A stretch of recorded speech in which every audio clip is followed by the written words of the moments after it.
Live షోకి తిరిగి స్వాగతం. ప్రత్యేక హోదాపై కాంగ్రెస్ నేతలు ఓవర్ యాక్షన్ చేస్తూ మోసం కేసులంటూ ఓవర్ యాక్షన్ చేస్తున్నారన్న Anantapuram TDP MP JC Diwakar Reddy వ్యాఖ్యలను సమర్థిస్తారా అంటే 40% మంది అవునని, 60% మంది కాదంటున్నారు. ఇక అతిథుల పరిచయం శ్రీ సిహెచ్ఎం కృష్ణారావు గారు, డక్కన్ క్రానికల్ బ్యూరో చీఫ్ ప్రముఖ విశ్లేషకులు, శ్రీ తాడూరు శ్రీనివాస్ గారు, టీఆర్ఎస్ సీనియర్ నేత, న్యాయవాది, శ్రీ రంగారెడ్డి గారు, రంగారెడ్డి గారు శాసనమండలిలో, తెలంగాణ శాసనమండలిలో ఉపనేత, అలాగే గతంలో కూడా విప్గా పనిచేసిన సీనియర్ కాంగ్రెస్ నేత, సుధీష్ రాంభట్ల గారు భారతీయ జనతా పార్టీ అధికార ప్రతినిధి, వారు కూడా మనతో చర్చలో పాల్గొంటారు. ఇక కాంగ్రెస్ పార్టీ నేనంతా జోష్ పెంచినట్లుగా ఒకవైపు తెలంగాణలోనూ మరోవైపు ఆంధ్రలో కూడా రెండు చోట్ల కూడా పోటాపోటీగా ధర్నాలు, ఇక్కడేమో వారి ఎమ్మెల్యేని కొట్టినందుకు, అలాగే రైతు సమస్యల మీద, ప్రాజెక్టులకు సంబంధించిన ఇష్యూస్ అన్నిటి మీద కూడా తెలంగాణ వ్యాప్తంగా కూడా ధర్నాలు చేయటం, దాంట్లో జైపాల్ రెడ్డి వంటి సీనియర్ నేతలు సైతం పాల్గొనడం ఈ మధ్యకాలంలో ఎన్నడూ లేని విధంగా కాస్త హుషారు పెంచినట్లుగా కనపడుతోంది. ఇతర ఇతర పార్టీల కన్నా కూడా, విపక్షాల్లో ఇతర పార్టీల కన్నా ముందుకెళ్లాలనేటువంటి ఆలోచనతో కూడా వీరు చేస్తున్నట్లుగా కనపడుతుంది. అదే సమయంలో అక్కడ ఏపీలో ఉనికిని నిలబెట్టుకునే ప్రయత్నంలో భాగంగా వాళ్ళు చేస్తున్నారు. మరి వారి ప్రయత్నాలు సఫలం అవుతాయా, అవ్వవా? ఏమిటి కృష్ణారావు గారు, మీరేమంటారు? అంటే మన రెండు రాష్ట్రాలు కాబట్టి సెపరేట్గా మాట్లాడుకోవాలి. ఆంధ్రప్రదేశ్ వరకు ఏంటంటే కాంగ్రెస్ పార్టీ అత్యంత దారుణంగా దెబ్బతిన్న తర్వాత ఎన్నికల్లో వాళ్ళు ఏ విధంగా రివైవ్ చేయాలని అనుకున్నారు. అందులో రఘువీరారెడ్డి గారు పార్టీ అధ్యక్షుడిగా వచ్చిన తర్వాత వాళ్ళందరికీ ఇది ఒకటి అవకాశంగా కనిపించింది. ప్రత్యేక హోదా అనేది మామూలుగా వచ్చి ఉండేదేమో కాదు. కానీ ఏమైందంటే వాళ్ళకి ఎప్పుడైతే భారతీయ జనతా పార్టీ ఎన్నికల ప్రణాళికలు పెట్టిందో, తెలుగుదేశం పార్టీ ఎన్నికల ప్రణాళికలు మేము దగ్గరుండి అమలు చేయిస్తాం అన్నదో, అక్కడేమో భారతీయ జనతా పార్టీ నాయకత్వంలోని ఎన్డీఏ ప్రభుత్వం అది అమలు చేయకుండా ఇన్ని రోజులు తాత్సారం చేస్తుందో వాళ్ళకు ఒక అవకాశం లభించింది. ప్రతిపక్షం అంటే ప్రధానంగా అధికారంలో ఉన్న వాళ్ళని వ్యతిరేకించడం, అంటే ప్రజా వ్యతిరేక విధానాలన్నింటినీ వ్యతిరేకించడం, ఆందోళన చేయడం, అవన్నీ పరిష్కరించమని కోరడం. అదే కదా ఎవరు చేసినారు. అంతకుముందు ప్రతిపక్షంలో వాళ్ళు చేశారు, ఇప్పుడు వీళ్ళు చేస్తున్నారు. సో అదొక మంచి అవకాశంగా లభించి ఏదో సంతకాల సేకరణని, కోటి సంతకాల సేకరణని, తర్వాత ఒక రోజు బంద్ పిలిపించారు. మన ఆగస్టు 11 సిపిఐ వాళ్ళు ఇచ్చిన దానికి ప్రత్యేక హోదా ఆంధ్రుల హక్కు అని నినాదం కూడా అలా ఇచ్చేశారు. ఇటొచ్చి ఏమైందంటే మన ఒకసారి రాహుల్ గాంధీ గారిని తీసుకొచ్చారు. అనంతపురం జిల్లాలో పర్యటన చేసి ఏదో రివైవ్ చేయడానికి ప్రయత్నం జరుగుతోంది. అయితే వీళ్ళందరూ ఎందుకంటే నిస్తేజంగా ఉంది ఆ పార్టీ, కాంగ్రెస్ పార్టీ. అక్కడ ఎందుకంటే ప్రధాన ప్రతిపక్షం అక్కడ ఎక్కడ ప్రాతినిధ్యం లేదు. శాసన మండలిలో ఉన్నారు 5-6 సభ్యులు. వాళ్ళు 2016తో ఒక్కరు కూడా మిగలకుండా వాళ్ళు అయిపోతారు. సో ఈ పరిస్థితుల్లో అక్కడ చట్టసభలో ప్రాతినిధ్యం లేకుండా ఎంతసేపు రోడ్ల మీద కొట్లాడాలంటే ఏంటంటే వీళ్ళంతా ఇవాళ ఏ ఆందోళన డబ్బుతో ముడిపడి ఉన్న వ్యవహారాలు. ఊరికే అలాగ వచ్చేయమని ఎవరికి వాళ్ళు పెట్టుకోవాలి, ఒక ఆర్గనైజ్ చేసే వ్యవహారాలు. అది అవతల నుంచి వచ్చే అవకాశాలు అక్కడ పరిస్థితి, కేంద్రంలో కాంగ్రెస్ పరిస్థితి తెలుసు కదా, అక్కడ అధికారంలో లేరు వాళ్ళు. సో ఏదో ఉన్నది ఏదో తిప్పలబడి ఏదో చేస్తున్నారు. బట్ అందులో భాగంగా ఈ కొత్త ఐడియాలు మీకు గుర్తునే ఉంటుంది. చెన్నారెడ్డి గారు 2 సార్లు పిసిసి అధ్యక్షులుగా వచ్చి 2 సార్లు పార్టీని అధికారంలో తెచ్చిన గొప్ప ఆయన పార్టీకి సంబంధించి. ఆయన వేరే పార్టీల నుంచి వచ్చి ఇందులోకి వచ్చినప్పుడు వెంటనే ఆందోళన చేసి ఏదో చేసి, ఆ ఆందోళన రకరకాలుగా జైలు భరో అని, అదని ఇదని, సంతకాల సేకరణని, ఏవో యాక్టివిటీలు పెట్టి ఆయన ఒక మాన్యువల్లా తయారు చేశాడు ఏ విధంగా మనం అపోజిషన్ యాక్టివ్గా ఉండాలనేది. ఆ మాన్యువల్ ఐ థింక్ రఘువీరారెడ్డి గారు అక్కడ బాగానే చేస్తున్నారు. సరే, ఇక్కడ విషయం మళ్ళీ మాట్లాడతాను. So nothing wrong.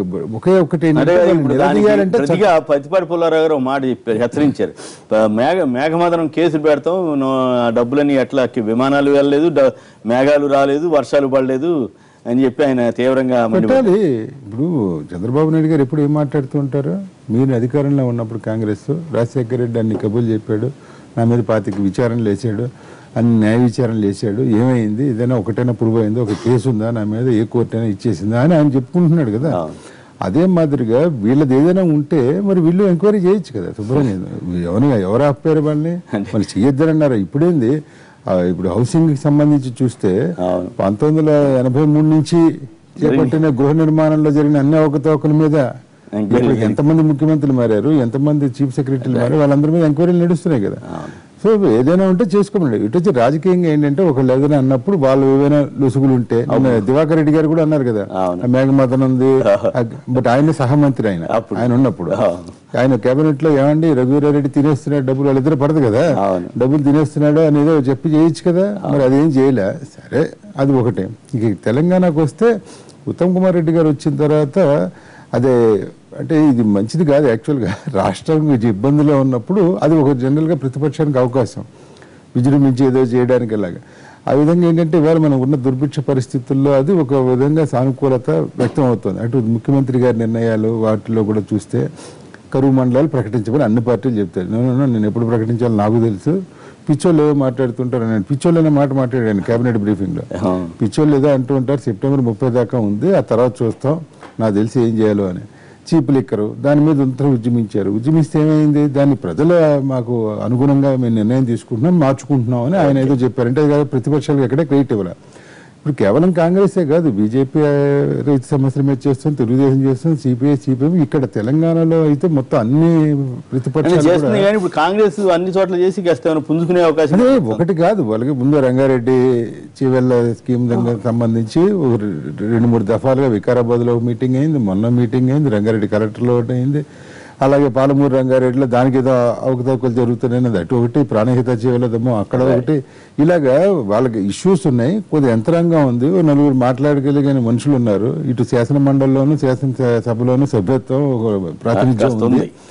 కొంచెం అన్ని పెట్టుకుని చేసుకునే ఏర్పాట్లు చేసుకునే నాయకత్వం కూడా కొంత ఉంది. దాంట్లోనే ఇప్పుడు ఇందాక ఏదో జైపాల్ రెడ్డి గారు వచ్చారంటే జైపాల్ రెడ్డి గారు ఇవాళ ఏదో సిడబ్ల్యూసీ సభ్యత్వం ఏదో ఆశిస్తున్నారని ఆయన మన సోనియా గాంధీ గారిని కలిశారు, గంటల సేపు చర్చ జరిపారని, నిన్న కూడా ఆయన తెలంగాణ క్రెడిట్ కూడా ఆయన తీసుకున్నారు. సో ఇవన్నీ చూస్తే వీళ్ళు యాక్టివ్గా ఉన్నమాట వాస్తవం. అందులో ఓవర్ యాక్టివ్ అనుకోవచ్చు, లేకపోతే ప్రో యాక్టివ్ అనుకోవచ్చు. ఏదైనా ప్రో యాక్టివ్గా ఉన్నారు కాంగ్రెస్ పార్టీ. ఇవన్నీ కూడా రేపు 23 రిఫ్లెక్ట్ అవుతాయా లేదైనా చూడాలి. ఇప్పటివరకు జరిగిన శాసనసభ సమావేశాల్లో కేసీఆర్ గారు తప్ప ఇంకెవరితో పైచేయి కాల. ఆయన వాగ్దాటి కానివ్వండి, ఇంకోటి కానివ్వండి, వాళ్ళు బుల్డోజ్ చేసేసుకుంటూ ఎవరైనా మాట్లాడితే ఇచ్చేసేవారు. ఇవాళ మరి ఆ జానన్న సీనన్న రంగన్న అని చెప్పి ఏదైనా ఆపుతాడా, అసలు ఏం చేస్తాడు, మరి వీళ్ళు ఎంతవరకు చేస్తారు? ఇంత ప్రతిపక్షాలు ఇష్యూల మీద ఐక్యం అయినప్పుడు రేపు పొద్దున ఫ్లోర్ కోఆర్డినేషన్ కూడా ఐక్యం అయితే ఈసారి జరిగే సమావేశాలు తీరే డిఫరెంట్ గా ఉండబోతుంది. ఈ 15 నెలల్లో ఒక రకంగా నడిచింది, బై ఎలక్షన్ రాబోతున్న నేపథ్యంలో కొంత జోష్ అది 2 బై ఎలక్షన్లు వస్తాయి కదా, నారాయణ ఖేడ్ది వస్తుంది, వరంగల్ లోక్సభది వస్తుంది. సో మరి ఇది ఈ టెంపో ఎలా మెయింటైన్ చేస్తారు? నారాయణ ఖేడ్ ఏమైనా ఎనానిమస్ గా ఇస్తారేమో ఇంకా తెలియదు కదా. ఏపీలో అయితే ఆ సంప్రదాయం సాగుతుంది. టీఆర్ఎస్ ఇంతవరకు మాట చెప్పలేదు. మరి శ్రీనివాస్ గారు చెప్పండి, ఏంటి నిన్నంతా కాంగ్రెస్ పార్టీ జోష్ మీద నడిపింది? మీ కేసీఆర్ గారి గురించి వాళ్ళ గురించి కేసీఆర్ చేసినంత మోసం ఎవరు చేయలేదని జైపాల్ రెడ్డి గారు అంత పెద్ద నాయకుడు కూడా అంటున్నారు. ఇప్పుడు అదే జైపాల్ రెడ్డి గారు అప్పుడు ఏమన్నారంటే, నేను జాతీయ నాయకుడిని కాబట్టి తెలంగాణ ఇష్యూలో నేను మాట్లాడకూడదు, నేను మాట్లాడితే నా చరిష్మా అంటే వ్యక్తిగతమైన చరిష్మా ఏదన్నా డౌన్ అవుతుంది కాబట్టి తెలంగాణ ఉద్యమంలో నేను డైరెక్ట్ పాల్గొనను. మరి ఇండైరెక్ట్ పాల్గొన్నాయని అది తెలంగాణ తెచ్చినానంటే, తెలంగాణ వచ్చినాక అందరు చెప్తారు నేను తెచ్చినా అంటే నేను తెచ్చినా, నేను తెచ్చినా అంటే నేను తెచ్చినా. నేను ఏమంటున్నా అంటే ఉడత సాయం ఏదైనా ఉండొచ్చు రామాయణంలో. నేనేమంటున్నా అంటే రామాయణం చరిత్రలో ఉడతకు కూడా స్థానం ఉంది, అట్లా ఏమన్నా ఉండొచ్చు. ఈడ కేసీఆర్ గారు కదా రామాయణం మొత్తం నడిపించింది శ్రీరాములాగా. నేనేమంటున్నానంటే ఇక్కడ ప్రజలైతే గుర్తించారు ఎవరు తెలంగాణ రాష్ట్రాన్ని సాధించారు, ఎవరి మీద విశ్వాసం ఉండాలి, ఎవరైతే తెలంగాణని అభివృద్ధి పథంలో ముందుకు తీసుకెళ్తారు అనేది ప్రజాకోర్టులో ప్రజలు తీర్పిచ్చేశారు. అదే కదా కొలబద్ద. మనం ఎన్ని చర్చలు జరిగినా, ఎంతమంది మేధావులు చర్చించినా, ఎంతమంది రాజకీయ పార్టీలు ఏం చేసినా కానీ ఈరోజు మళ్ళీ ఒకసారి ఏంటంటే ఇప్పుడు ప్రోగ్రెస్ రిపోర్ట్, ఇప్పుడు 1.5 year పరిపాలన తెలంగాణ రాష్ట్రం సాధించిన తర్వాత తెలంగాణ రాష్ట్ర సాధనతోనే మాకు ఒక తెలంగాణ సార్వభౌమాధికారం కానీ లేకపోతే తెలంగాణ యొక్క ఆత్మగౌరవం కానీ మనకు ప్రజలు ఇప్పుడు ఈ తెలంగాణ రాష్ట్రం ఉన్నంతకాలం గతంలో ఏమన్నాం, చెన్నారెడ్డి గారు లేకపోతే అంజయ్య గారు ఎవరో ఒకరు కొంతకాలం పాటే పరిపాలించారు తెలంగాణ ముద్దుబిడ్డ, మిగతా కాలం అంతా కూడా వేరే ప్రాంతం వాళ్ళు పరిపాలించారు అన్నది. కానీ ఇప్పుడు మాత్రం అది లేకుండా చేసినటువంటిది కేసీఆర్ గారు.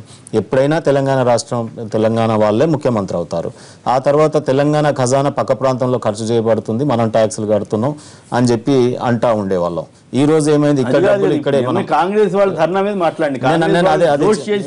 డిఫెన్స్ లో పెట్టారా లేదా? నేను ఒక్కటి ఇప్పుడు జోష్ వాళ్ళల్లో వాళ్ళు తెచ్చుకుంటే అదేమన్నా వచ్చేమో కానీ ప్రజలలో రావాలి కదా.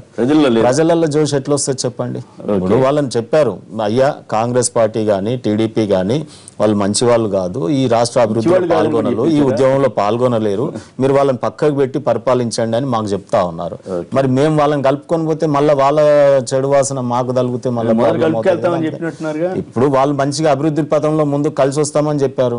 ఇప్పుడు ఆ రోజు కూడా కాంగ్రెస్ పార్టీ చెతకిల్లబడినప్పుడు కేసీఆర్ గారు ఆ రోజు చెప్పినారు, బొంత పురుగునైనా ముద్దు పెట్టుకుంటామని. ఆ కాంగ్రెస్ బొంత పురుగును ముద్దు పెట్టుకుంటే సీతాకోక చిలుక అయింది. ఓ 10 ఏళ్ళు పరిపాలన చేశారు టీఆర్ఎస్ పార్టీతో పొత్తు పెట్టుకున్న తర్వాత. మా వాళ్ళే కదా, కాంగ్రెస్ మొత్తమే లేని పరిస్థితి ఈ తెలంగాణ ప్రాంతంలో కూడా.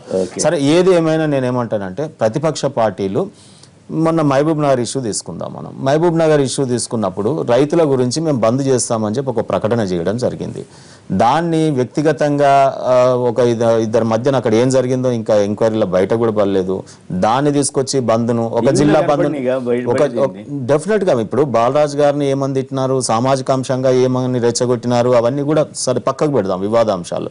నేనేమంటున్నానంటే కాంగ్రెస్ పార్టీకి రైతుల మీద రైతాంగ సమస్యల మీద మేము ధర్నా చేస్తాం, మహబూబ్ నగర్ హెడ్ క్వార్టర్లో మేము బంద్ నిర్వహిస్తామని చెప్పినారు. చెప్పిన దాన్ని ఒక వ్యక్తికి జరిగినటువంటి వాళ్ళ పార్టీ నాయకులు జరిగినటువంటి నష్టాన్ని మహబూబ్ నగర్ జిల్లానే కాకుండా ఒక రాష్ట్ర వ్యాప్తంగా ధర్నాలు చేయడం అనేది ఒక జిల్లా ఇష్యూని పట్టుకొని, అది కూడా వాళ్ళ పార్టీ కార్యకర్తకు జరిగినటువంటి అన్యాయాన్ని దృష్టిలో పెట్టుకొని, అంటే మీరు ప్రజాకోణంలో పనిచేస్తారా లేదా ఓన్లీ మీ పార్టీ గురించి మీ పార్టీ అభివృద్ధి గురించి పనిచేస్తారా అనేది రెండోది. రెండోది ఏంటంటే ఇక్కడ ఏం చేయలేము. ఈ 5 ఏళ్ళ వరకు పరిపాలనలో కలిసి వచ్చి ఈ ప్రభుత్వంతో నిర్మాణాత్మకమైన సహకారం అందించాలి తప్ప రేపు అసెంబ్లీ వేదిక మీరు అసెంబ్లీ చూడండి. ముఖ్యమంత్రి గారు మొన్న ప్రెస్ మీట్ లో కూడా క్వశ్చన్ ఒకరు అడిగితే రిపోర్టరు, ఎన్ని రోజులు మీరు సభ నిర్వహిస్తారు? మీరు పక్క రాష్ట్రం మొన్న సభ నిర్వహణ తీరు చూస్తే 4 రోజులు ప్రకటన కానీ అక్కడ జరిగింది 20 గంటల యొక్క సమావేశం నిర్వహణ. 20 గంటలు అంటే ఎంత? ఒక్కరోజు కూడా కాదు, 24 గంటలు అనుకున్నా కానీ ఒక్కరోజు కూడా జరగలేదు అన్నట్టే లెక్క. ఇక్కడ తెలంగాణ అసెంబ్లీ మీరు గతంలో చూసినారు, ప్రతిపక్షాలు మేము పండుగలు ఉన్నాయి మేము వెళ్ళాలి చాలా రోజులైంది అని వాళ్ళు రిక్వెస్ట్ చేస్తే మేము పొడిగిస్తా ఉన్నాం. ఈ రోజు కూడా ఏమంటున్నాం అంటే ప్రతిపక్షాలు బీఏసీలో ఎంత టైం కొడితే అంత టైం మేము చర్చించడానికి సిద్ధంగా ఉన్నాం. ఎందుకంటా ఉన్నాం అంటే మా నాయకుడికి అన్ని రంగాల మీద అవగాహన ఉన్నటువంటి ముఖ్యమంత్రి గారు ది ఫస్ట్ టైం మనం చూస్తా ఉన్నాం. మీరు ఏ రంగమైనా తీసుకోండి, విద్యుత్ రంగం తీసుకోండి, వ్యవసాయ రంగం తీసుకోండి, పారిశ్రామిక రంగం ఈ రోజు చూసుకోండి, ఏ రంగాన్ని చూసుకున్నా వారు ఆ రంగంలో నిష్ణాతులుగా ఉన్నారు. కొన్ని విషయాలలో ఇప్పుడు రాజకీయ పరంగా ఇప్పుడు మనమే అన్నాం ఆ రోజు. ఇప్పుడు ప్రశంసలు కూడా విమర్శలు కూడా రెండు మీ నుండి ఉంటాయి మాకు. మొన్నటిసారి ఏమన్నారు, ఒక ప్రొఫెసర్ లాగా ఒక టీచర్ లాగా చెప్తా ఉంటే ప్రతిపక్షాలు కూడా మైమర్చిపోయి వేణుగానం వీణుల మీదుగా మనం వినడం జరిగింది. మనం అంటే ఆ సమస్యల మీద ఏం చెప్తున్నారో ఇందామని ఆతృత ప్రతిపక్షాలకు కూడా ఉంది. హిందూపూర్ నుంచి చంద్రమోహన్ గారు లైన్ లో ఉన్నారు. చంద్రమోహన్ గారు నమస్కారం, మాట్లాడండి. అక్కడ కాంగ్రెస్ పార్టీ మడకసిరలో రఘువీరారెడ్డి గారు అరెస్ట్ అవటం అడావుడు చేశారు. జేసీ దివాకర్ రెడ్డి గారు ఏమో చాలా తీవ్రంగా మండిపడ్డారు. రోదా రాదు రాదు రాదు పెట్రోల్ అని అంటూ మాట్లాడారు. ఆయన చెప్పిన మాటలని చెప్పడం కూడా మంచిది కాదేమో, కానీ మీరేమంటారు చంద్రమోహన్ గారు? రైట్, కట్టేనట్టుంది. రంగారెడ్డి గారు మాట్లాడండి. 2 రాష్ట్రాల్లోనూ ఏంటి మీ ఉనికి నిలబెట్టుకుని మళ్ళీ అధికారం వైపు పరుగులు తీస్తున్నారా? దివాకర్ రెడ్డి గారు ప్రత్యేక హోదా రాదు రాదు రాదు అని అన్నాడు. ఇటు సూర్యుడు అటు మొలిచిన, అటు సూర్యుడు ఇటు మొలిచిన ఈ ప్రత్యేక హోదాని ఎవరు ఆపలేదు. ఇస్తే వాళ్ళ గౌరవపదంగా ఉంటుంది. ఇప్పుడు బీజేపీ పార్టీకైనా కానీ టీడీపీకైనా ఒక గౌరవపదంగా ఉంటుంది. కాంగ్రెసు వ్యక్తులపైన కానీ వేరే దానిపైన కానీ ఒక ఇష్యూ పైన స్పందన చేసిందంటే దాన్ని ఏ తరుణంలో ఇప్పటివరకు నుంచి వెనకటి నుంచి ఇప్పటి వరకు చూడండి, పలానాది ఒకటి మాట అన్నదంటే దాన్ని వెనకకు పోలే. ఇంత పెద్ద నష్టాన్ని కూడా వస్తుందని తెలిసి కూడా తెలంగాణకు ఇవ్వటానికి ముందుకు వచ్చింది. కాకపోతే వాళ్ళ ప్రజల డిమాండు, అపోజిషన్ డిమాండు, అందరి డిమాండ్లు ఏముండే, ప్రత్యేక హోదా వస్తే అక్కడ ఆ ప్రాంతంలో అన్ని అవకాశాలు ఉన్నాయి. వాటర్ ఉన్నది, ఇండస్ట్రియల్ ఉంది, మ్యాన్ పవర్ ఉన్నది, అభివృద్ధి పోర్ట్ ఉంది, అంత ఉంది. ఈ 11 రాష్ట్రాలకు ఏదైతే ఇచ్చిండ్రో అవన్నీ ఫెసిలిటీస్ ఇక్కడ ఏ రాష్ట్రానికి కూడా ఇంత బాగలేదు.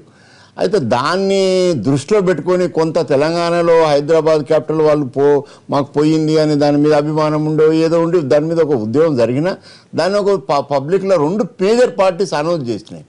అనౌన్స్ చేసినాక ఇప్పుడు ప్రత్యేక హోదా ఇస్తే ఏమవుతుంది, ఆయన ఇయ్య అంటుండు, ఈయన తెయ్య అంటుండు. సరే, ఇప్పుడు మేము ఓవర్ యాక్షన్ అయితే వాళ్ళు ఇచ్చి యాక్షన్ చేయమని వాళ్ళు మేము ఓవర్ యాక్షన్ చేస్తాం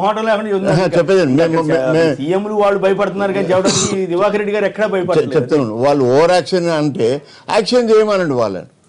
మేము సినిమా యాక్షన్ చేస్తే వాళ్ళు ఒరిజినల్గా చేయమని. ఇప్పుడు వాడరాక పాత గజలు అన్నట్టు వాళ్ళకి శాత కాదు మన్ను కాదు, పెద్ద పెద్ద మాటలు మాట్లాడుతారు. ఏదో గాలి సంఘంలో గాలికి గెలిచిర్రు. ఆ తెలంగాణకు ఇస్తే ఏదో నష్టం జరుగుతుందన్న ఆ ఇష్యూ మీద ఆ గెలిచిన నాయకులంతా అది రాదు ఇది రాదు అంటారు. ఇంతకన్నా గాలి కొట్టుకుపోయేటోళ్ళు మళ్ళీ వస్తారు. ఇది అంతే కదా, ఇది సెంటిమెంట్ ఒక ఇష్యూ మీద వచ్చిన పాలిటిక్సే కదా.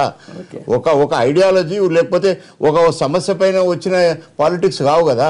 నాగార్జున సాగర్ కడతాం ఓట్లేమనే కావు కదా. రెండు ప్రాంతాలు విభజించినప్పుడు తెలుగువారు ఒకరు కావాలని ఒకరు వద్దన్న దాని మీద కొంత ప్రాంతాలలో భేదాభిప్రాయాలు ఏర్పడ్డ వచ్చిన పాలిటిక్స్ ఇవి. అవి ఎన్ని రోజులు ఉంటాయి? అవి అసలు సమస్యలు శురువు అవుతాయి కదా. ఆ సమస్యల మీద ఎవరు పోరాటి ఎవరు ఆ సమస్యలను అడ్రస్ చేయగలిగే శక్తి సామర్థ్యం ఉంటేనే కదా ప్రజలు నమ్ముతారు. నేను ఇలా అనగానే అయిపోతుందా? అది అంటే రాదని తెలిసే మీరు కాస్త ఎక్కువ యాక్షన్ చేస్తున్నారా అనేది వాళ్ళ డౌట్. మేము రాదని చెప్తలేము. నేను మొట్టమొదటి మాట అదే అన్నా, మీరు వేసే ప్రశ్నకు సమాధానము ఎందుకు లాగిచ్చాలని. అటు సూర్యుడు ఇటు మలిచినా ఇస్తాము. ఎట్లా ఇస్తామంటే వాళ్ళు ఈ 4 సంవత్సరాలు ఇస్తే వాళ్ళు అదృష్టవంతులు, లేకపోతే మేము రామా వాళ్ళు కూర్చోరావుతారు మేము ఇవ్వమా, వాళ్ళు ఆపగలుగుతారా? ఇంతకుముందు ఏదైనా ఆపగలిగిరా? మేము అనుకున్న చేయగలిగింది అట్లా అది వాళ్ళ తరం కాదు. ఇక మా పార్టీలో ఒక పాలసీలో ఒక డెసిషన్ వచ్చిందంటే అది జరిగింది అనుకో.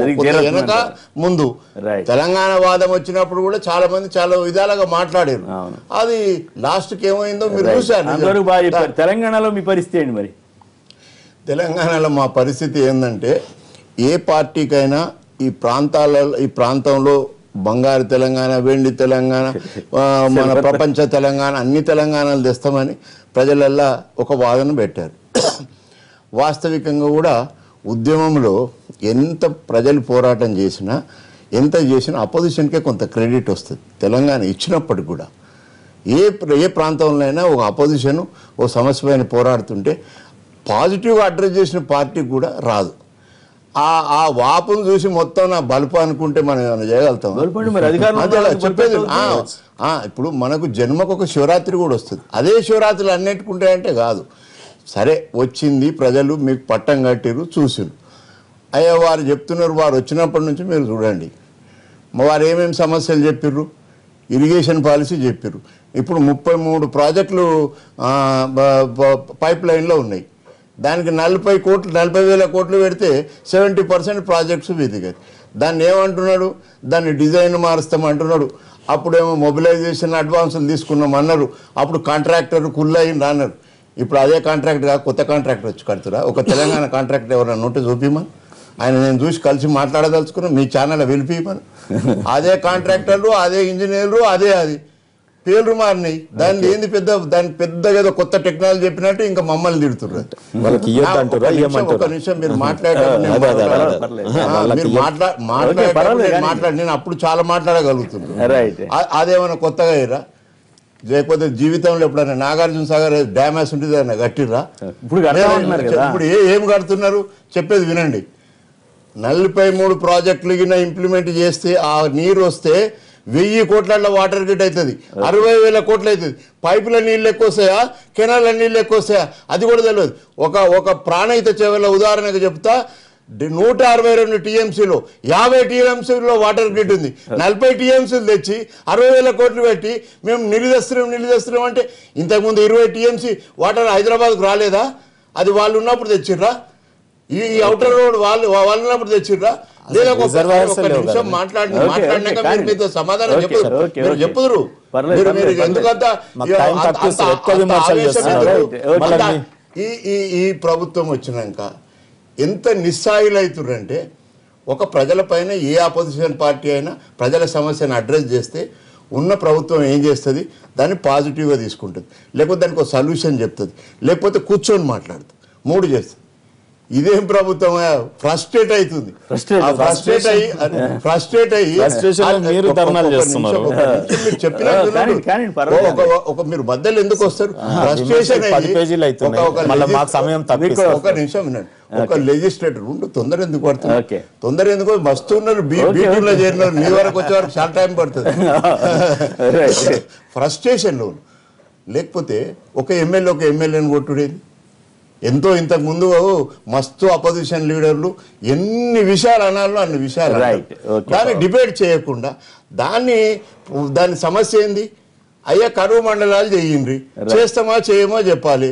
నువ్వు చదువుకున్న వాడికి విద్య గురించి పెద్ద పాలసీ పెడతావి, దాన్ని ఏమో పక్కకు పెడతీవి. ఇరిగేషన్ కు పెద్ద పాలసీ పెడతావి, పక్కకు పెడతీవి. డబల్ రూమ్ పక్కకు పెడతీవి. ఏమి లేక చీప్ లిక్కలు అమ్ముదామంటే ప్రజల తిరుగుబాటు చూసి దాన్ని మళ్ళీసారి చూస్తా. ఉస్మానియా హాస్పిటల్ కడతా అంటే పూల కొడతా అంటే ఏది చేస్తేవి? మనం ఎర్రగడ్డ దవాఖానం తీసుకుపోయి ఇంకేం చేస్తా అంటే ఏ ఒక్క సమస్య పైన అంటారు. నిరుద్యోగులు ఇవాళ తెలంగాణ ఉద్యోగుల కన్నా ఎక్కువ పోరాడుతున్నారు. ఈస్ట్ గోదావరి నుంచి రమేష్ గారు ఈస్ట్ గోదావరి నుంచి.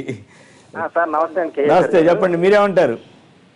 సార్ అక్కడ ఉన్న కృష్ణారావు గారు చాలా కరెక్ట్ గా చెప్పారండి. విషయం ఏంటంటే కాంగ్రెస్ ప్రభుత్వం మరి తెలంగాణ రాష్ట్రం ఏ విధంగా అయితే ఇచ్చిందో ఆ రోజు ప్రత్యేక హోదా బిల్లులో పెడితే ఈ రోజు అక్కడ అలాగే యాక్షన్ చేయాల్సిన అవసరం లేదు కదండి కాంగ్రెస్ వాళ్ళకి.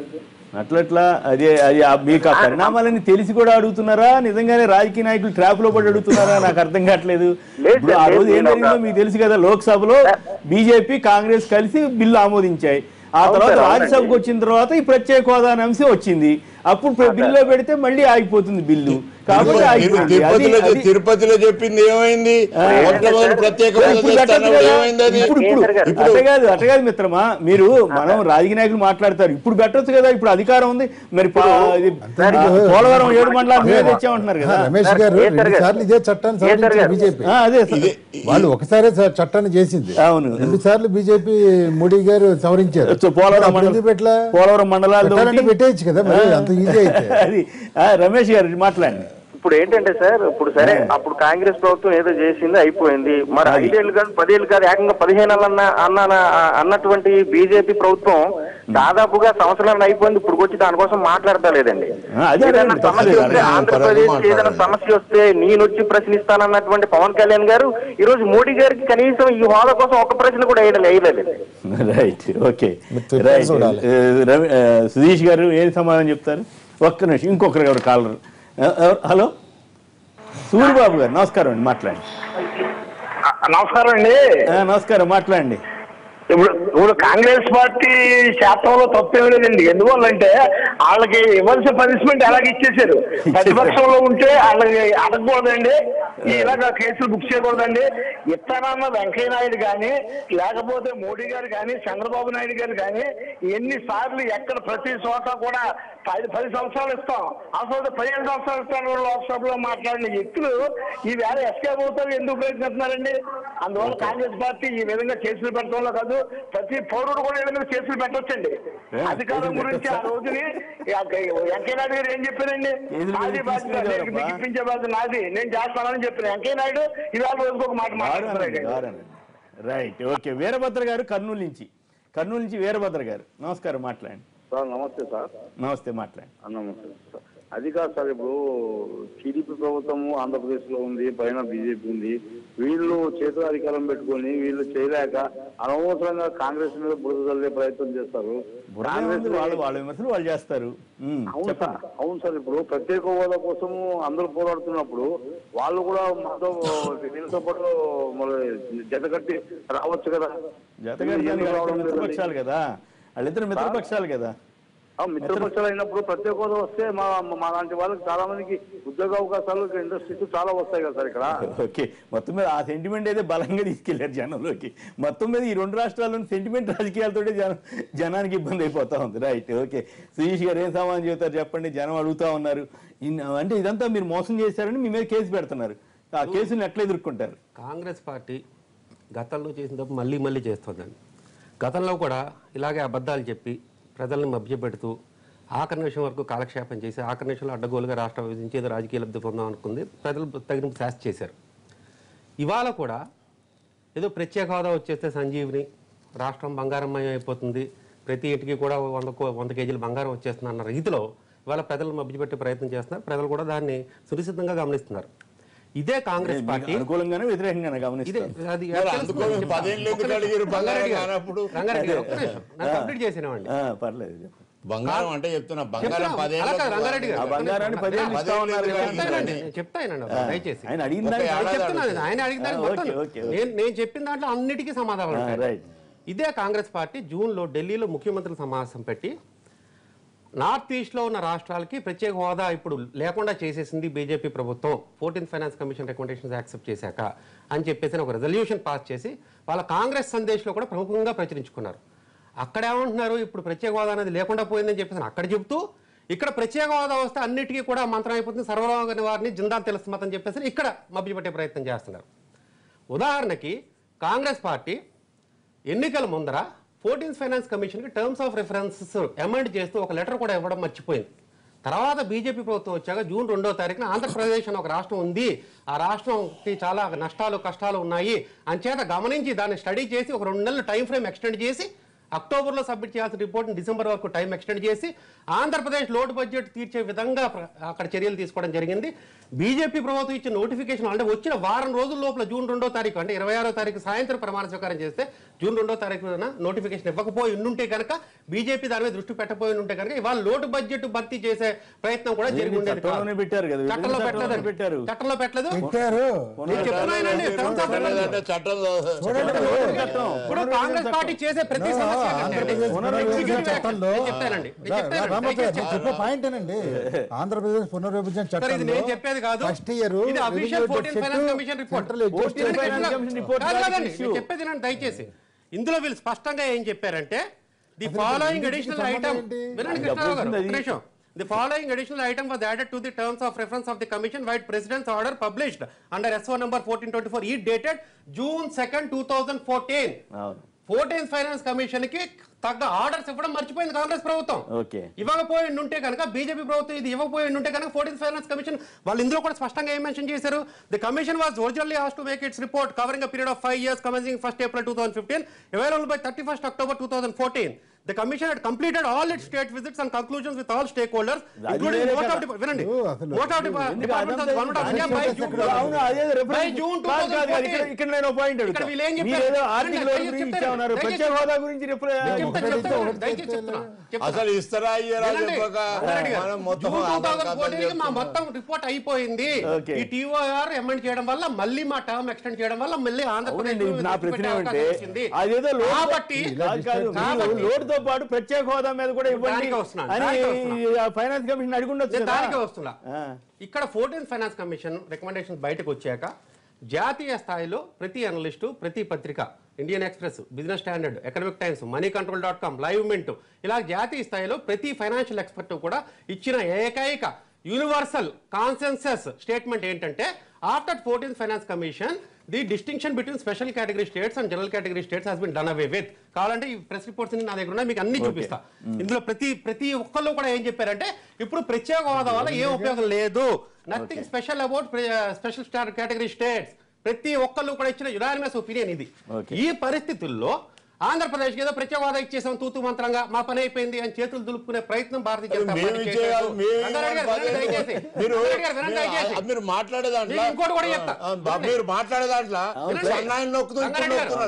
పార్టీ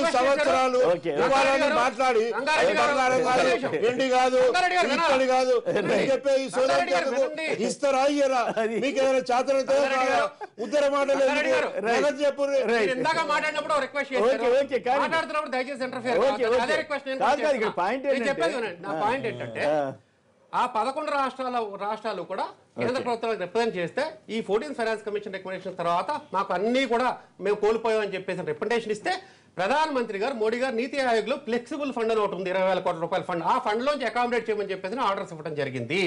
అయితే ఆంధ్రప్రదేశ్ విషయానికి వచ్చేసరికి ఇవాళ ప్రత్యేక హోదా ఇస్తే ఉన్న రాష్ట్రాలే మాకంతా పోయిందని చెప్పేసి మీరు కూడా తీసుకెళ్లి అందులో కలిపేస్తే ఏమీ లేని దానికి కలిపేస్తే ఉపయోగం లేదు.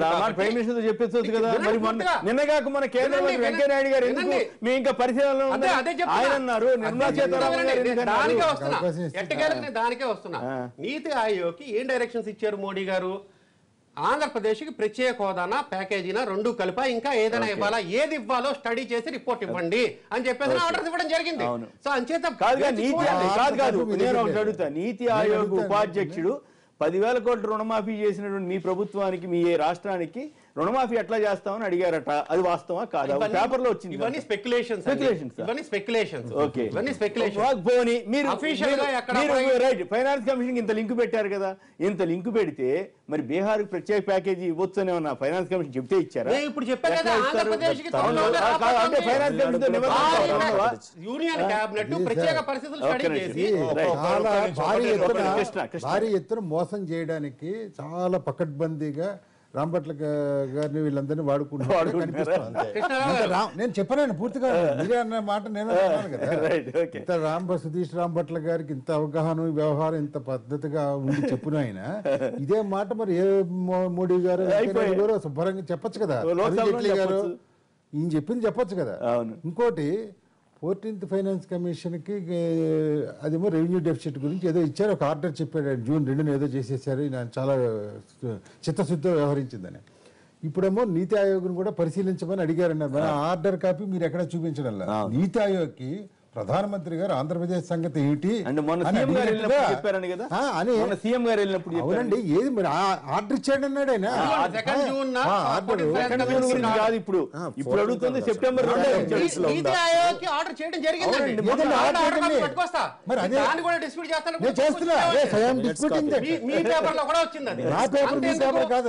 మీ ఛానల్లో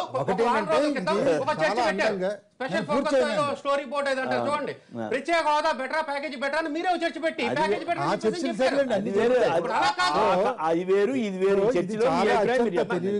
ఆ ప్రత్యేక హోదా అనేది లేకుండా ఏదో ప్యాకేజ్ ఇచ్చి ఏదో వ్యవహారం నడుపుకుందామని బీహార్కి చేసినట్టుగా, బీహార్ చేసిన దానికే ఒక శాసన పద్ధతి లేదు, ఒక నిబద్ధత ఎలాగో లేదు.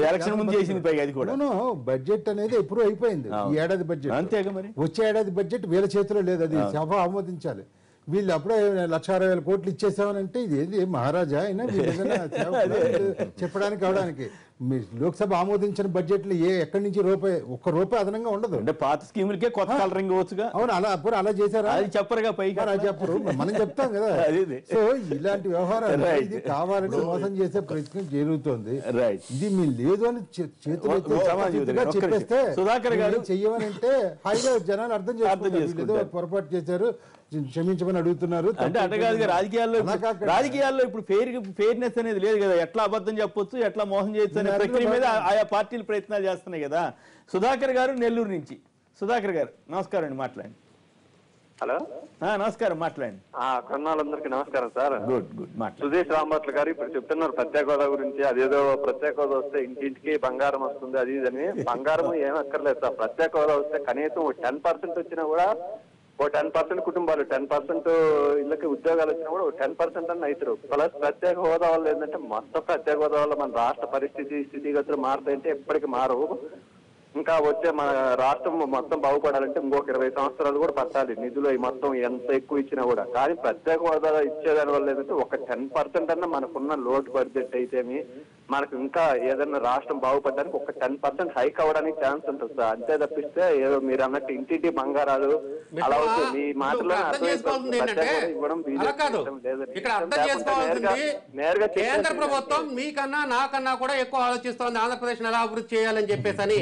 నేను ఇందాక అదే పదే చెప్తూ ఉన్నాను. నీతి ఆయోగ్ ని మోడీ గారు ఆదేశించడం జరిగింది.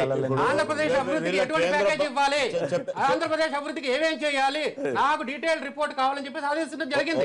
త్వరలో మోడీ గారు ఆంధ్రప్రదేశ్ రాబోతున్నారు, వచ్చి ఆంధ్రప్రదేశ్ అభివృద్ధికి ఏమేం చేయాలి అవన్నీ చేయబోతున్నారని చెప్పేసి ఇవ్వబోతున్నారు. ఇంకేమైనా ఉన్నాయని ఇంకేదైనా ప్రజలను మోసం చేయబోతున్నారు. ఒక మాట చెప్పాలా, మీరు చెప్పిర్రు కాకినాడలో ఏమన్నారు, ఇప్పుడు అన్నాడు తెలంగాణ పెట్టి అది డోర్లు బంద్ చేసి కాకినాడలో 2 రాష్ట్రాలు ఇవ్వాల్సిందే అని మాట్లాడారు. వచ్చి మూలకు వండుకున్నారు. మళ్ళా ప్రజలు పోరాటం చేసి ఆ తెలంగాణ తెచ్చుకోరు. అప్పుడు సప్పుడు చేయలేదు. ఇప్పుడు ప్రత్యేక హోదా కూడా హైకోర్టు ఇవ్వడం ఎవరు చేసుకుంటా తెలంగాణ ఎవరు బడ్జెట్ లే అవసరం లేని హైకోర్టు విభజన, కమల్నాథన్ కమిటీ విభజన ఇవి చేయలేకపోతున్నారు కదా. ఉండండి, ఈ అబద్ధాలు చేస్తున్నకి ఎక్కువ ఉంటుంది కదా. ఒక నిమిషం, ఇంకోటి అది చెప్పేది చెప్పక ఇప్పుడు కూడా ప్రత్యేక హోదానేమో అప్పుడు కాకినాడలో అన్నాడు, పార్లమెంట్ లో కూడా 10 ఏళ్ళు స్పెషల్ స్టేటస్ అన్నారు. మళ్ళీ అదే కాంగ్రెస్ ఇవ్వాలి, అదే కాంగ్రెస్ కొట్లాడు. వీళ్ళు ఇయర్ హైదరాబాద్ రాజధాని ఉన్న చోట రాష్ట్రం ఏంటని కూడా అడిగారు. మళ్ళీ మాట్లాడతారు. ఏదన్నా ఒకటి చేసి హైకోర్టు ఇస్తామన్నారు, హైకోర్టు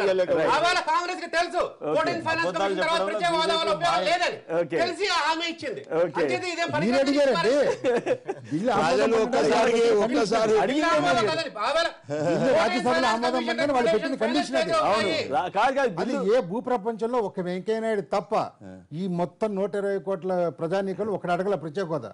ఆయన ఒక్కడే అడిగాడు. అదేదో